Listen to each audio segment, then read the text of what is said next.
Oke, teman-teman, kita akan membicarakan mengenai Kaizen rohani ya. Jadi kita dengar ya, bahasa ini bahasa Jepang Kaizen. Nah, Kaizen rohani ini diterjemahkan sebagai jalan kecil tetapi menuju kekudusan yang besar. Jadi ada dikotomi jalan yang kecil tapi menuju kekudusan yang besar. Nah, kita lihat dulu arti Kaizen ya. Kita sering mendengarkan Kaizen nih. Kai itu artinya perubahan, Zen itu perubahan menuju kebaikan, goodness. Ya. Jadi kalau di dalam filosofi Jepang, ini artinya perbaikan yang berkelanjutan, perbaikan yang terus-menerus, perbaikan yang menuju ke lebih baik. Dalam hal ini kita harus memperbaiki diri sendiri. Kita itu tidak pasif. Kita itu tidak menunggu, tapi justru proaktif memperbaiki diri sendiri. Dan dengan penekanan perbaikan yang kita lakukan diri sendiri, maka kita akan mencapai kemajuan. Dan dalam Kaizen ini yang ditegaskan adalah prosesnya, ya, jalannya, prosesnya, usahanya, tahapan-tahapan yang kita lalui dari tindakan-tindakan kecil sehingga kita akan mendapatkan hal yang lebih baik. Nah, itu Kaizen ya, perubahan untuk menjadi lebih baik. Nah, tentunya ini tidak hanya dalam perubahan orang Jepang, tapi juga kalau kita melihat perubahan dalam konteks Kristiani juga ini bisa terjadi. Karena apa?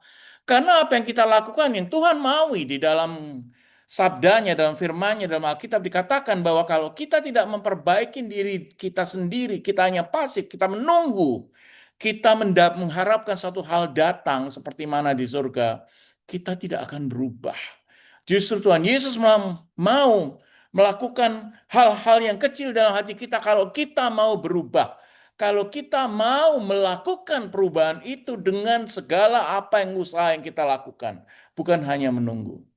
Disitulah arti Kaizen rohani.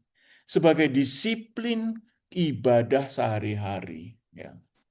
Dan disinilah dikatakan di kitab Roma bahwa Kaizen itu memang diharapkan dari kita sebagai pengikut-pengikut Tuhan Yesus, anak-anak Tuhan. Karena apa? Kita diharapkan untuk membawa persembahan kita, yaitu tubuh kita. Tubuh kita artinya tangan kita, mulut kita, pikiran kita, apapun kita punya yang lengket di dalam tubuh kita. Di dalam kehidupan sehari-hari kita sebagai pengikut Yesus, sebagai anak Tuhan. Dan itulah ibadah sejati. Jika ditanyakan apa ya ibadah sejati, bukan kita menolong orang lain saja, tapi justru dalam definisi yang paling dasar adalah kita mempersembahkan kehidupan kita mempersembahkan tubuh kita, badan kita, apa yang kita punyai dalam kehidupan sehari-hari untuk kepentingan Tuhan. Ya. Dalam Roma 12:1 ini dijelaskan yaitu karena itu saudara-saudara yaitu kita semua demi kemurahan Allah aku menasihatkan kamu supaya kamu mempersembahkan tubuhmu sebagai persembahan yang hidup. Tubuh kita adalah bukan berarti tubuh kita keseluruhan tapi juga tangan kita, mulut kita, otak kita, kemauan kita. Itulah tubuh kita di mana Roh Kudus tumbuh di dalam tubuh kita. Yang kita persembahkan adalah tubuh kita yang sudah diberikan oleh Tuhan sebagai kesempurnaan. Orang yang punya cacat pun juga bisa mempersembahkan tubuhnya untuk melakukan sesuatu kepada Tuhan lewat sesama. Dan disinilah kita diminta bahwa kita mempersembahkan tubuh kita sebagai persembahan yang hidup, yang kudus dan berkenan kepada Allah. Dan itulah definisi dari ibadah yang sejati. Di mana kita mempersembahkan tubuh kita, kehidupan kita sebagai persembahan yang hidup kepada Tuhan, kepada Allah yang memberikan kehidupan dengan kasih-Nya yang baik. Jadi kalau kita bicarakan mengenai kaizen rohani dengan perbaikan, dengan disiplin ibadah sehari-hari, persembahan tubuh kita itu, maka kita berbagi dengan kepada sesama. Ya. Apa yang kita lakukan ya kita memberi, kita membantu, kita mengampuni, kita bekerja untuk sesama. Kita melakukannya dengan segala tindakan kejujuran. Semua yang kita lakukan demi apa yang kita lakukan sama adalah sama dengan kita melakukan bagi Tuhan. Dan juga itu yang kita lakukan harus adalah perbaikan daripada sikap kita sebagai anak-anak Tuhan.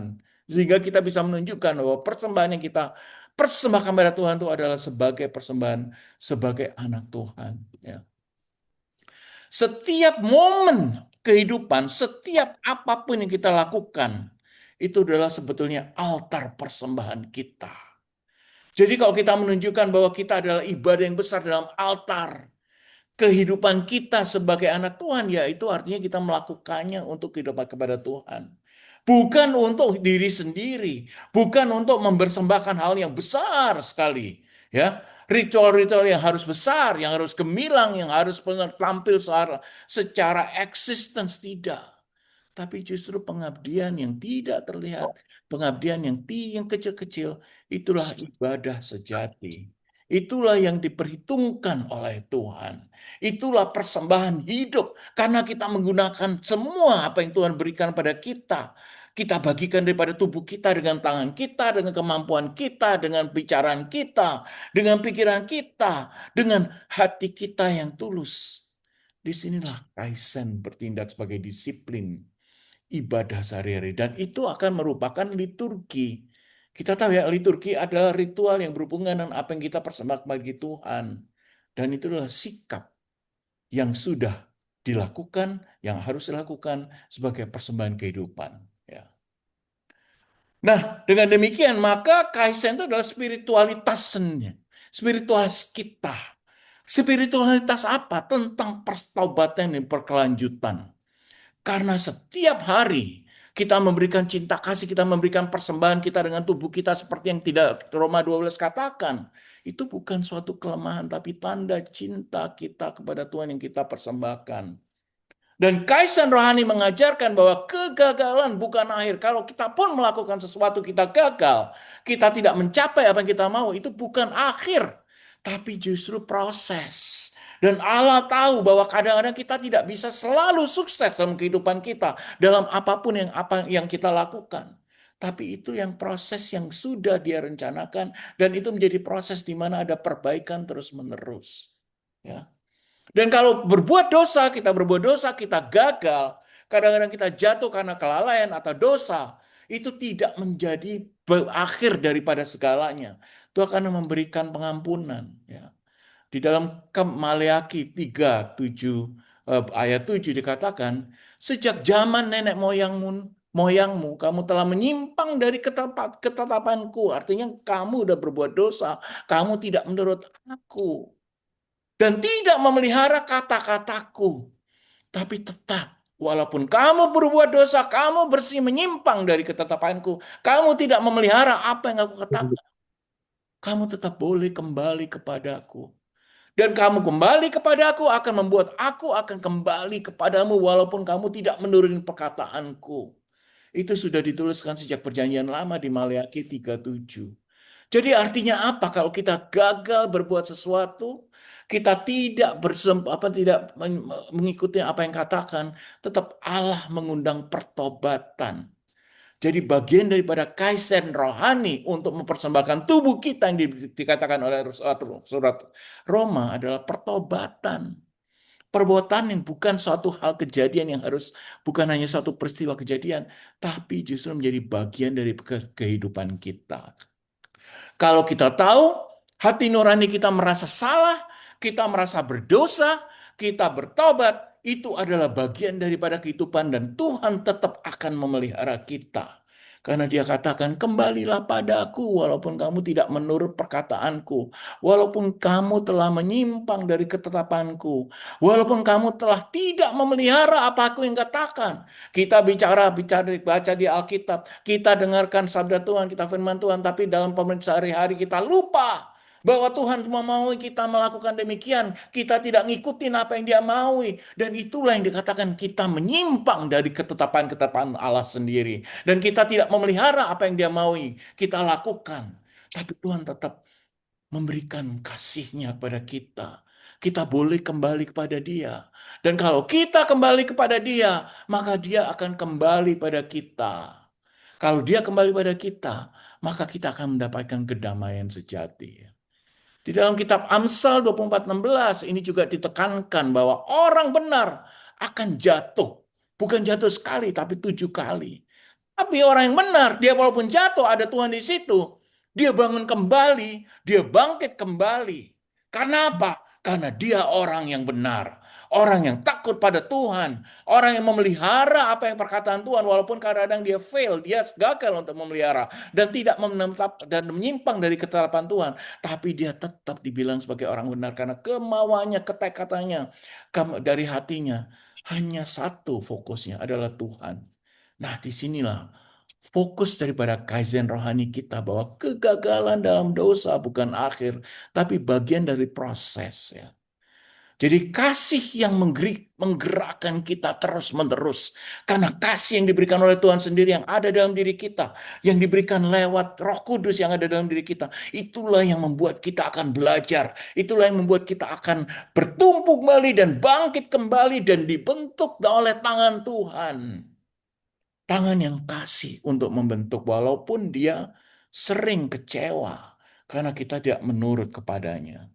Tapi Tuhan tetap bertumpu pada cintanya dan setiap hari kembali kasihnya, memberikan kasihnya kepada kita.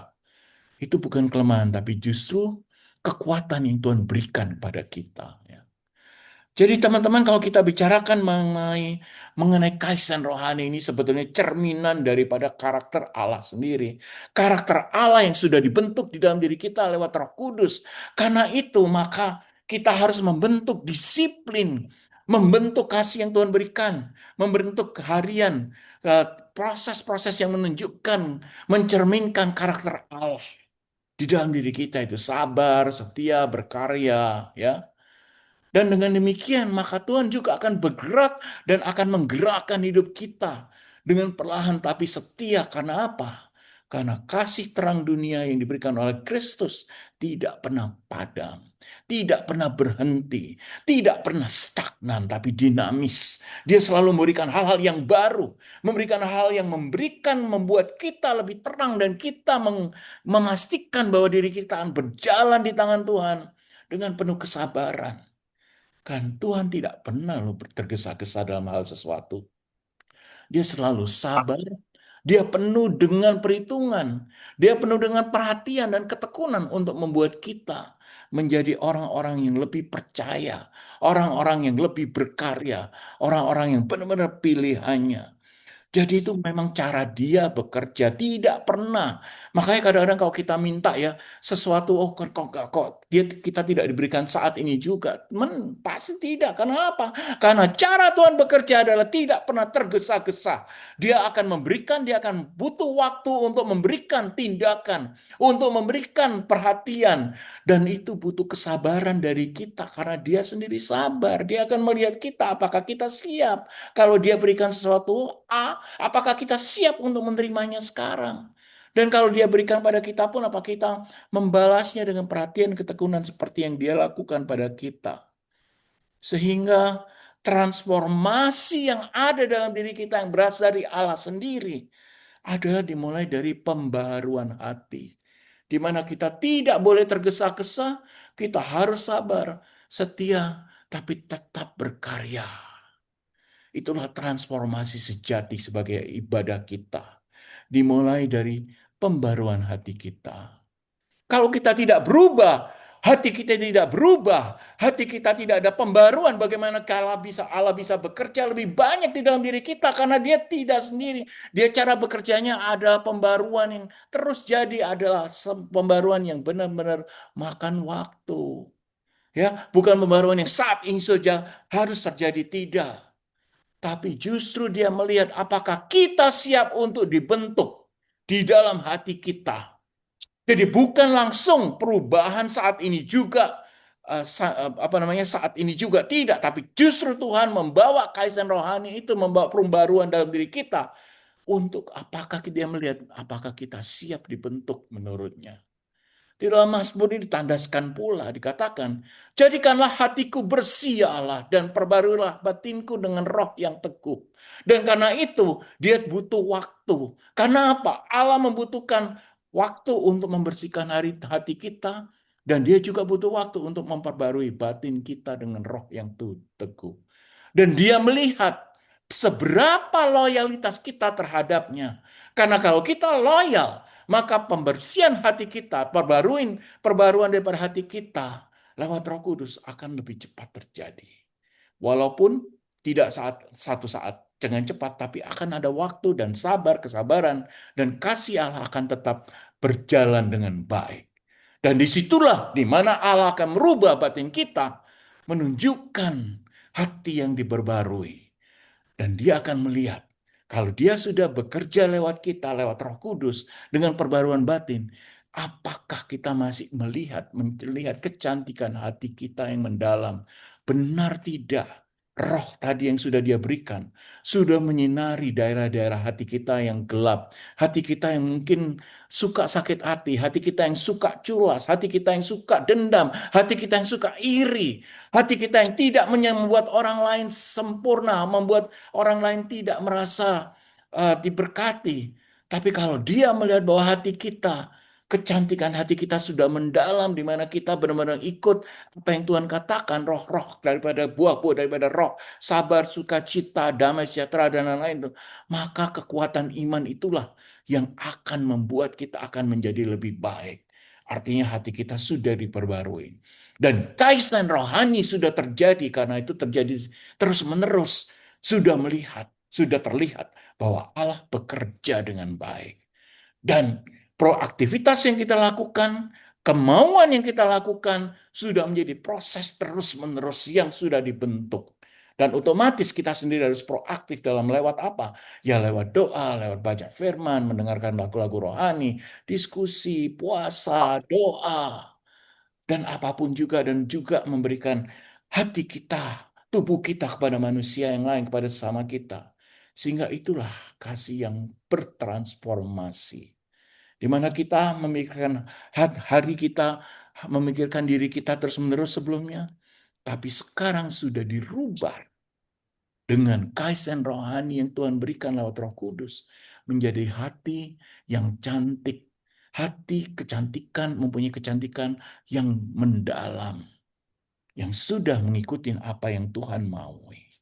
Nah, disinilah kita melihat bahwa perubahan itu kecil, tapi terus-menerus. Kita going tidak langsung lompat, lompat, lompat, lompat seperti kita naik tangga yang lompat. Tidak, tapi kita menaikin tangga satu persatu, step by step, dengan sabar. Tapi di dalam kesabaran itu ada perubahan dalam hati kita yang terus-menerus, di mana hati kita akan diperbarui. Dan perubahan-perubahan kecil ini yang akan membuat kita semakin dilihat oleh Tuhan sendiri dan membawa kita menjadi transformasi, menjadi lebih kudus. Itu yang Tuhan mau, teman-teman. Karena kita diharapkan untuk bertransformasi menjadi orang yang lebih kudus, orang yang lebih mengetahui apa yang Tuhan maui.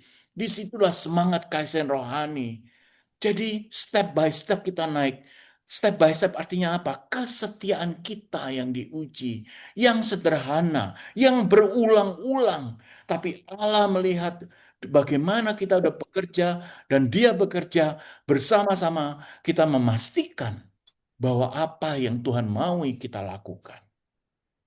Dan di dalam Efesus 4:23 dikatakan bahwa supaya kita diperbarui dalam roh dan pikiran dan mengenakan manusia baru. Kita kalau kita sudah diperbarui dalam roh dan pikiran lewat peningkatan step by step, tangga demi tangga, maka kita akan menjadi manusia yang baru.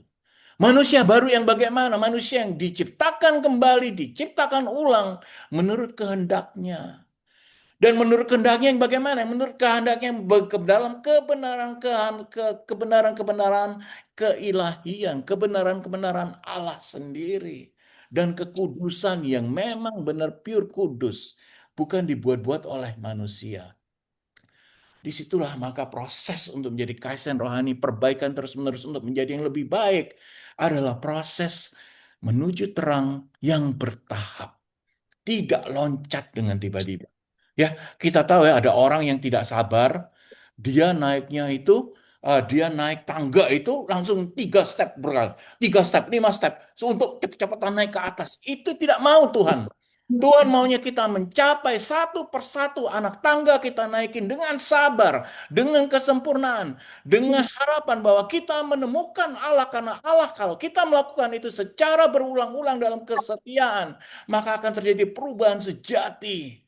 Dan disitulah bekerja. Kita diperbarui dalam roh dan pikiran.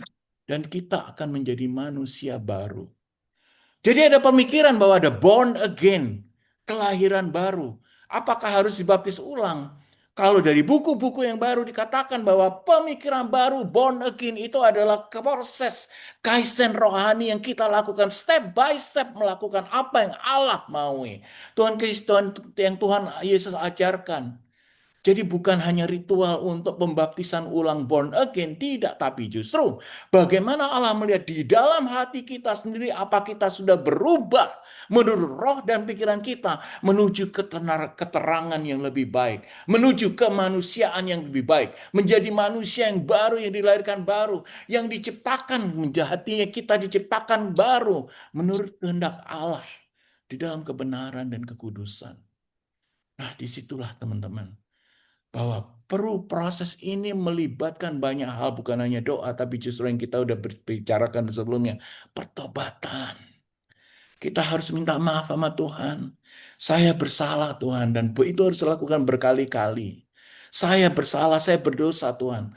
Hal-hal yang kecil yang kita tahu bahwa itu saya melakukan salah, kita langsung bertobat saat itu. Saya bertobat, ampunilah saya Tuhan, karena saya sudah berdosa dengan pikiran maupun perkataan, dengan perbuatan melalui kelalaian. Dan di sini kalau kita melakukan tindakan yang konkret, kita minta tobat kepada Tuhan, kepada Allah, maka Tuhan akan berkenan karena Dia akan memberikan rohnya yang benar. Dia akan memberikan dan membuat kita manusia yang baru. Dan disinilah kita akan mengarahkan ulang kehendak kita dan menumbuhkan kepekaan terhadap suara-suara Tuhan. Disinilah kita akan dituntun. Apakah aku lebih setia hari ini dibandingkan kemarin? Apakah aku sudah menjalankan apa yang Tuhan mau hari ini dibandingkan dengan kemarin? Kalau kita terus melakukan proses ini step by step seperti yang Tuhan mau, langkah demi langkah, tidak lompat langsung 3 anak tangga, 5 anak tangga, tidak. Tapi justru Allah yang sabar membutuhkan juga kesabaran dari diri kita. Allah yang sabar akan mengajari kita bagaimana kita menjadi manusia baru di hadapannya.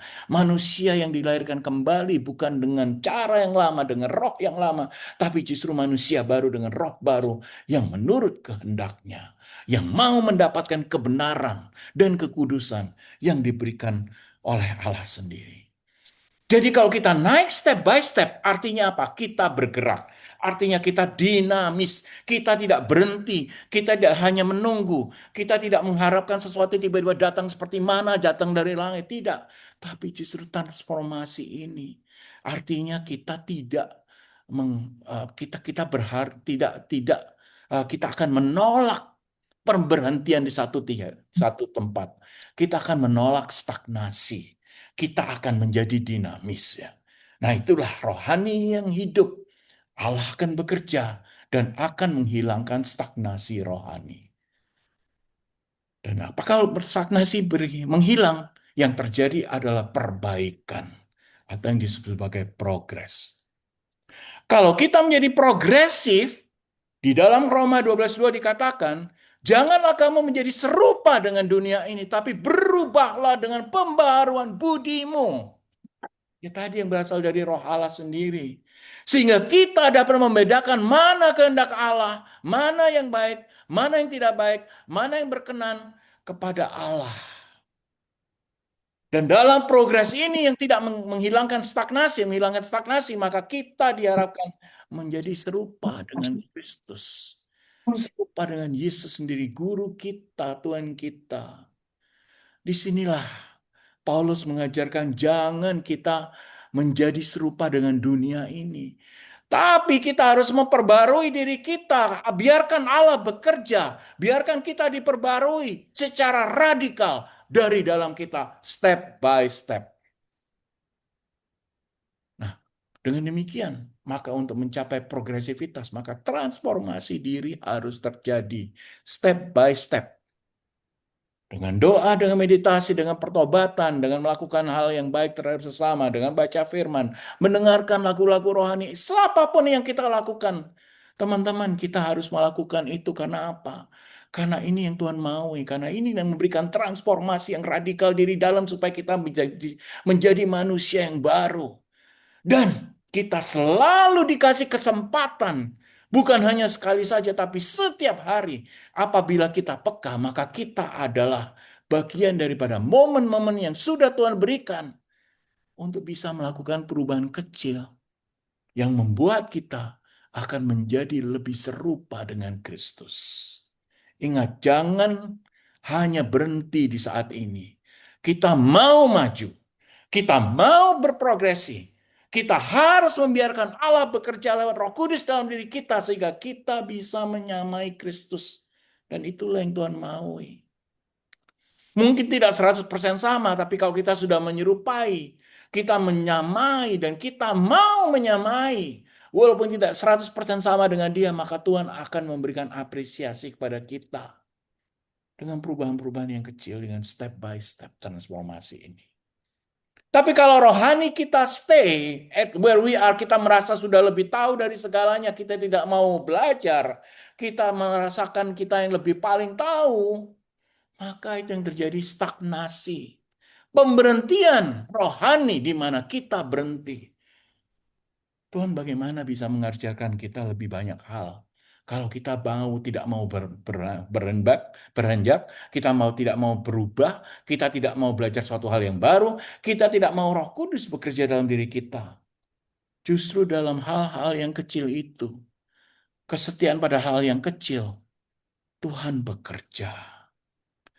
Disitulah progresivitas, kesetiaan dalam perkara kecil menjadi landasan dari progresivitas, kesetiaan, dan kemajuan rohani kita. Jangan lupa bahwa kesetiaan dalam hal yang kecil itu justru Allah melihat apakah kita itu benar-benar bertanggung jawab dengan segala hal yang diberikan, yang dipercayakan pada kehidupan kita. No matter how small it is. Tapi justru hal-hal yang kecil Allah berkenan untuk melihat. Allah benar-benar untuk belajar dan Allah memberikan hal yang kecil. Karena apa? Kita mempersembahkan hal yang kecil dan Tuhan senang. Karena apa? Dia sudah memberikan pada kita hal yang kecil dan kita melakukan.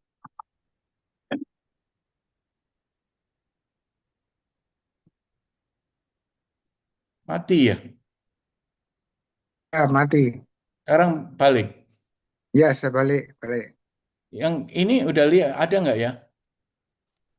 Belum, Sebentar kok Prof. cuma. Sini? Belum, Prof. Ini? Nggak kelihatan. Nggak kelihatan sekarang? Belum, Hmm. Prof. Dia matinya di mana tadi? Kayaknya share screen-nya, Pak. Oh, sekarang belum share screen. Oke, sebentar. Hmm. Sorry. Saya baru tahu kalau internetnya ini nggak benar juga di sini. Sebentar ya, sorry. Siap, Prof. Dari tadi mati ya, maaf ya. Ini udah ya, Sudah, Prof. sini. Ya, Ini sudah. tadi udah. Di sini tadi. Oke, kita teruskan ya. Ini, belum ini ya. Ya, belum. Oke, sorry. Jadi kembali lagi ya. Maaf ya tadi karena teknologi ini. Perubahan yang kecil itu justru step by step yang Tuhan berikan pada kita itu memberikan kesetiaan kita. Sehingga apa yang kita lakukan akan berulang dan memberikan pembaharuan daripada diri kita. Kita diperbarui menjadi manusia yang baru. Karena apa? Karena kita mau setia melakukan tuh step by step dengan tangga demi tangga, tidak melompat-lompat. Justru dengan tradisi ini, pembaruan ini yang melibatkan doa, meditasi, pertobatan kepada Tuhan dan juga apapun kita lakukan lewat firman, baca Alkitab, mendengarkan lagu rohani dan apapun itu yang membawa kita menjadi kebangunan dan menjadi manusia yang baru ya. Nah, disinilah kita tidak boleh hanya stagnan dalam kehidupan kita. Karena kehidupan rohani yang sejati harus menolak stagnasi dan memajukan progresivitas. Kita harus menjadi anak-anak Tuhan yang progresif. Kita harus menjadi anak-anak Tuhan yang selalu berkembang. Kita tidak hanya merasakan bahwa kita sudah tahu segalanya. Oh iya, saya sudah menjadi Kristiani sudah lama sekali. Saya nggak tahu, saya tidak perlu belajar. Saya tidak perlu membaca lagi firman Tuhan. Tidak boleh. Justru perbaikan satu persatu, dikit demi sedikit, step by step yang Tuhan lakukan. Itu yang membuat kita akan menjadi manusia baru. Jadi manusia baru kembali lagi yang sudah diperbarui secara rohani, secara budi kita. Jadi kita mengerti kehendak Allah mana yang baik, mana yang tidak baik, yang berkenan mana. Dan kalau kita melakukan itu, maka progresif kita itu membawa kita menjadi lebih dekat, menjadi serupa dengan Kristus. Menyamai Kristus walaupun tidak bisa 100% seperti Tuhan karena dia adalah Tuhan. Tapi kita diharapkan sebagai anaknya harus menjadi serupa dengan Kristus. Dan disinilah Paulus mengatakan, janganlah kamu menjadi serupa dengan dunia ini. Di kitab Roma dia tulis, di Roma 12:2 dikatakan, jangan menjadi dunia, jangan.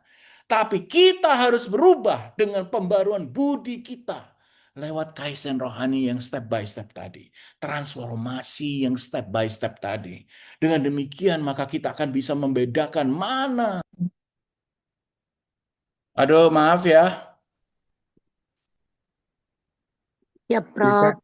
kita tering aja, kita tering. Oke. Oke, aku tethering.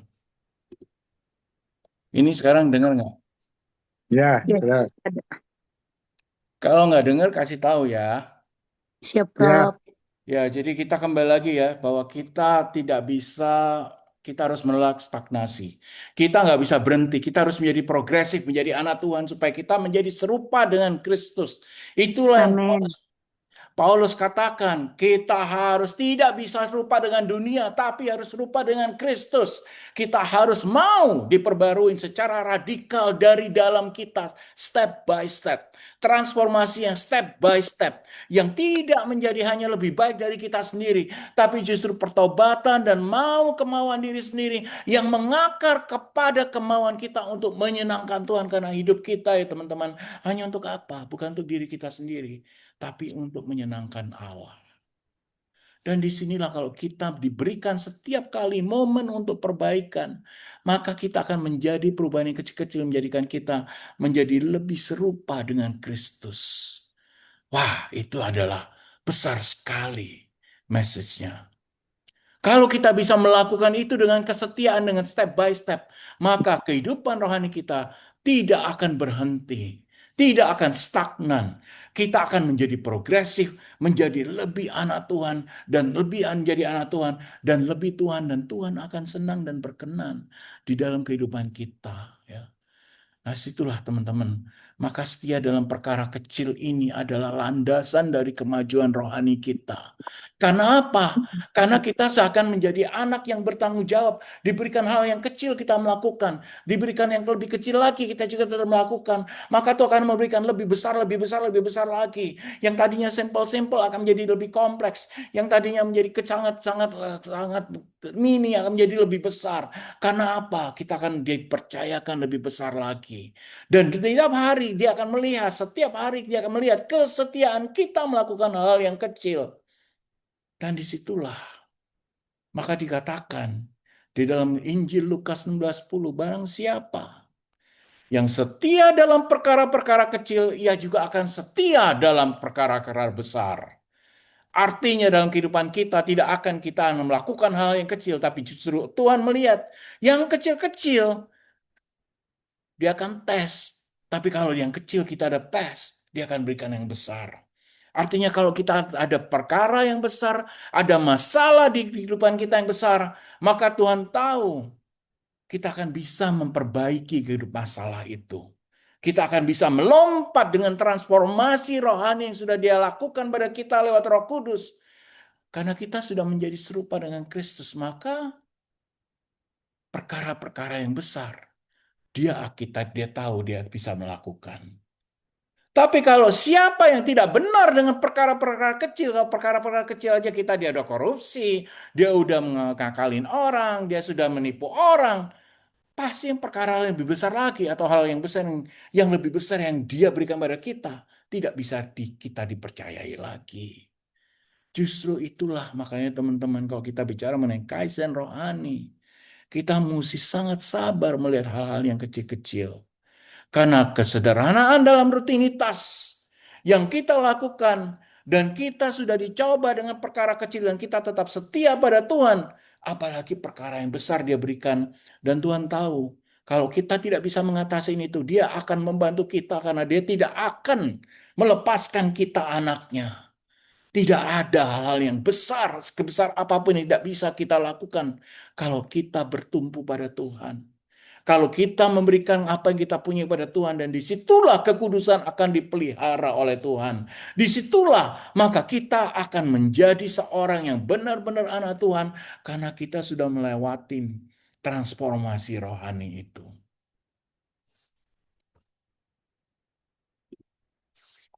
Jadi kalau dengan demikian maka pertobatan ini penting ya. Tadi kita udah bicarakan mengenai pertobatan. Karena pertobatan dengan membuat kita bisa mengaku apa kesalahan kita pada Tuhan, itu membuka komunikasi kita dengannya. Jadi bukan hanya sesaat, tapi justru ritme kehidupan yang membuka diri pada Allah. Saya meminta maaf pada Tuhan. Saya membawa kesalahan diri saya pada Tuhan. Di dalam kitab Maleakhi pun sudah diingatkan.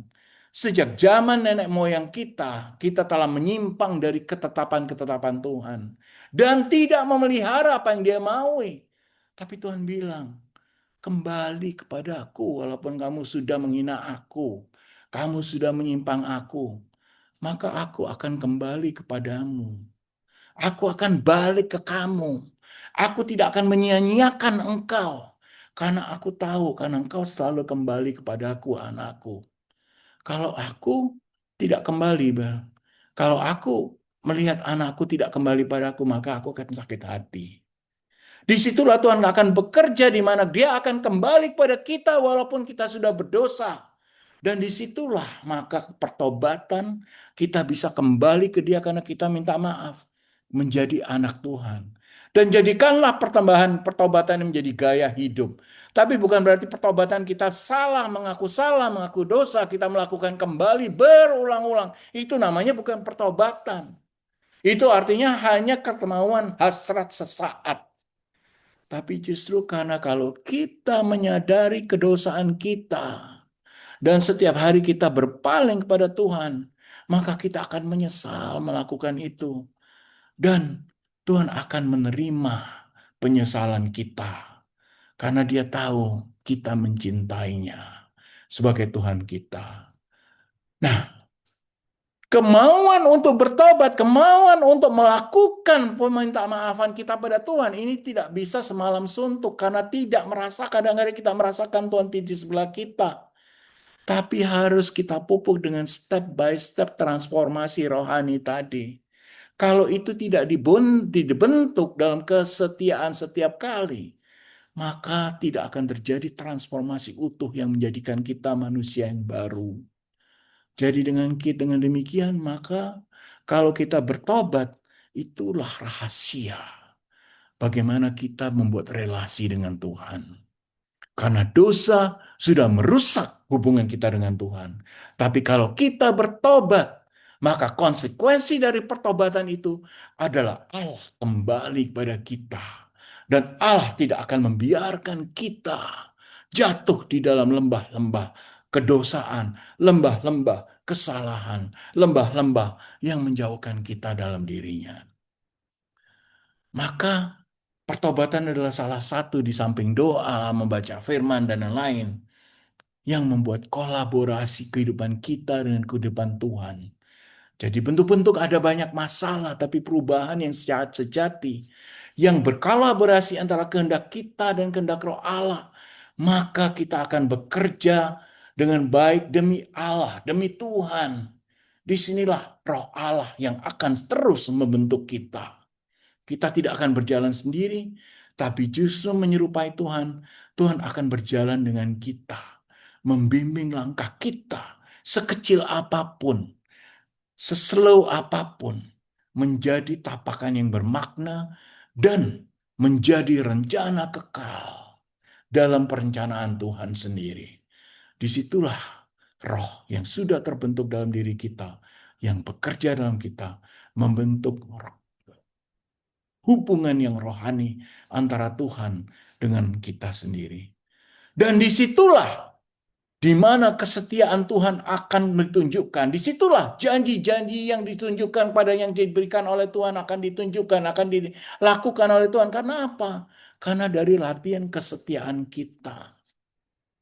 Kita mau menjadi anak yang setia karena Tuhan juga setia kok selama kita. Tapi kalau kita berubah, tidak menjadi setia kepadamu, ada satu hal yang kecil, hal yang sangat minimal. Dia tahu bahwa aku harus melakukan A, tapi kita tidak melakukannya karena kita tahu Tuhan tidak akan suka kalau saya melakukan A, tapi tetap kita lakukan. Itu artinya menyalahi apa yang Tuhan maui. Dan disitulah maka artinya kita tidak mendengarkan suara Tuhan. Di dalam kitab Mazmur dikatakan 95 ayat 7, pada hari ini jika engkau mendengarkan suaranya, mendengarkan suara Tuhan, maka engkau sudah memberikan kesetiaanmu. Tuhan selalu bicara pada kita hari ini, kepada momen ini, bukan kemarin, bukan esok. Pada kesetiaan, pada momen ini yang kita diharuskan membuat suatu perubahan, di mana kita diharapkan membuat suatu menaikin tapakan dari step by step. Disitulah rencana kita akan diberikan, disitulah kepastian diberikan, dan disitulah kita membuat peluang untuk menyambut kasih karunia yang baru yang Tuhan berikan pada kita. Dan disitulah kita akan menjadi seperti Kristus. Kenapa? Karena pelayanan yang kecil, hal-hal yang kecil yang kita lakukan, yang kita selalu setia kepada Tuhan, akan membangun kerajaan yang kekal. Disitulah kita sebagai anak Tuhan akan bersatu menjadi kerajaan Allah yang kekal. Karena apa? Karena memang kita diminta untuk setia kepadanya. Kita diminta untuk mencari kerajaannya selalu dan kebenarannya. Dan kalau kita sudah mencari kerajaan Allah, kita make sense bahwa kaizen rohani yang dimulai dari step by step dengan sangat sederhana, dengan sangat slow, tapi sure, maka semua akan ditambahkan dalam kehidupan kita. Pelayanan dalam ketekunan yang penuh kasih, dalam kesunyian dan keseharian kita. Nah, ini yang ditandaskan teman-teman ya dari kitab Ibrani. Sebab Allah bukanlah tidak adil, sehingga ia lupa akan pekerjaan dan kasihmu yang kau tunjukkan terhadap namanya oleh pelayanan kamu kepada orang-orang kudus yang kamu masih lakukan sampai sekarang. Artinya apa? Kasih yang kita tunjukkan dalam pelayanan kita adalah membuat kita menjadi lebih kudus. Membuat hal-hal kita menjadi serupa dengan Kristus. Karena itulah konsistensi. Kalau kita memberikan kasih itu, artinya kita sudah mencari dahulu kerajaan Allah dan segala kebenarannya. Dan disitulah nafas kehidupan iman yang terus-menerus. Bukan sehari-hari yang kelihatan hanya sekali-sekali untuk orang melihat kita. Momen opname kita, bukan. Tapi justru melakukan setapak demi setapak, step by step, setiap anak tangga kepada anak tangga yang lain dengan sabar, tapi konsistensi itu yang Tuhan cari. Disitulah artinya mencari kerajaan Allah. Kita melakukan dengan mencari kebenaran apa yang Tuhan maui. Dan disitulah pelayanan yang kecil apapun kita lakukan karena Tuhan maui dari Roh Kudus kita, maka kita akan membangun kerajaan Allah. Disitulah hal-hal akan diberikan pada kita. Ya, jadi apa implikasi dari kaizen rohani malam hari yang kita bicarakan? Ya, nomor satu adalah hidup adalah ziarah. Hidup adalah perjalanan. Hidup adalah perlu pelayanan dan proses transformasi. Sehingga kita tahu bahwa hidup ini adalah proses. Kita tidak bisa langsung masuk ke kerajaan surga. Tapi kita harus melalui proses ini step by step. Sehingga kedisiplinan kita yang berasal dari kita sendiri, yang Tuhan tanamkan, inilah yang perlu kita gali. Yang harus kita praktekkan dengan semangat keilahian, dengan semangat mau menyerupai Kristus, dengan semangat untuk satu hari. Kalau Tuhan pun melihat kita dan menanya kita, what have you done on earth? Kita bisa menunjukkan, Tuhan, Aku sudah menyamaimu. Aku sudah berusaha menyamaimu lewat transformasi step by step. Lewat kesederhanaan, membuat aku sudah kau berikan menjadi manusia yang baru. Karena aku sudah turut dengan sabdamu, firmanmu Tuhan. Maka karakter-karakter kita akan dirubah. Dan Tuhan akan melihat satu hari, ya anakku memang kau sudah melakukan itu semua. Bukan hanya pengetahuan, bukan hanya teori, tapi kamu sudah mempraktekannya. Dan disitulah kita akan melihat bahwa karakter kita menjadi manusia baru adalah karakter yang sudah dirubah, ditransformasikan oleh Allah menjadi suatu hal yang progresif dan tidak stagnan dalam kehidupan rohani kita. Dan di situ ada jiwa Roh Kudus yang bekerja, yang membuat kita menjadi manusia yang baru, dan kita akan mendapatkan kesempatan untuk semua hal-hal yang sudah diberikan dalam kehidupan kita. Carilah dahulu kerajaan Allah, maka semuanya akan ditambahkan dalam kehidupan kita. Semoga Tuhan memberkati kita semua. Ya.